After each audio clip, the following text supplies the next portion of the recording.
Corona virus মহামারীর বিরুদ্ধে আমরা লড়ছি। তার ফলে দেশের গরিব মেহনতি মানুষ, গরিব অংশের মানুষরা আজকে খাদ্য নেই, খাবার নেই,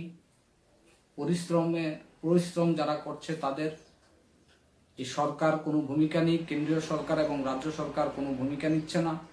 তার ফলে আমাদের প্রিয় নেতা শ্রী রাহুল গান্ধীর এবং এআইসিসির সভানেত্রী শ্রীমতী সোনিয়াজির নির্দেশ অনুযায়ী আমরা অতি সত্বর আমরা দাবি রাখছি যে 10,000 টাকা করে ন্যায় প্রকল্পের মাধ্যমে অতি সত্বর মাইগ্রেন্ট লেবার, কৃষক, শ্রমিক, মেহনতি মানুষদের অতি সত্বর যেন 10,000 টাকা করে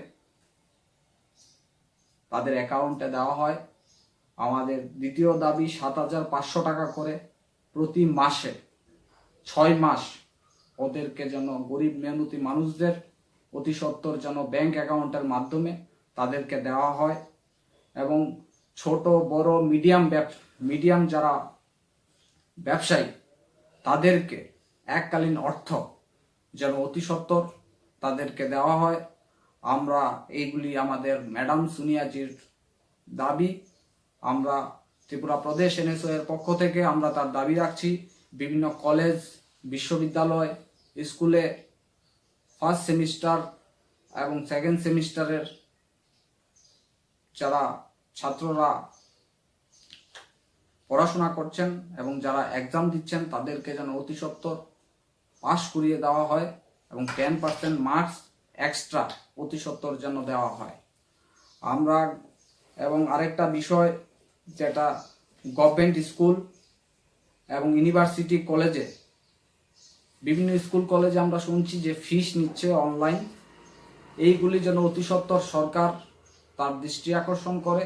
আমি তার সরকারের কাছে আমি দৃষ্টি আকর্ষণ করছি অতি সত্বর যেন এইগুলি ফিস যেন গরিব মেহনতি মানুষের ছাত্ররাও এখানে আছেন তাদেরকে যেন অতি সত্বর এইগুলি ফিস বাদ দেওয়া হয়, আমি তার দাবি রাখছি।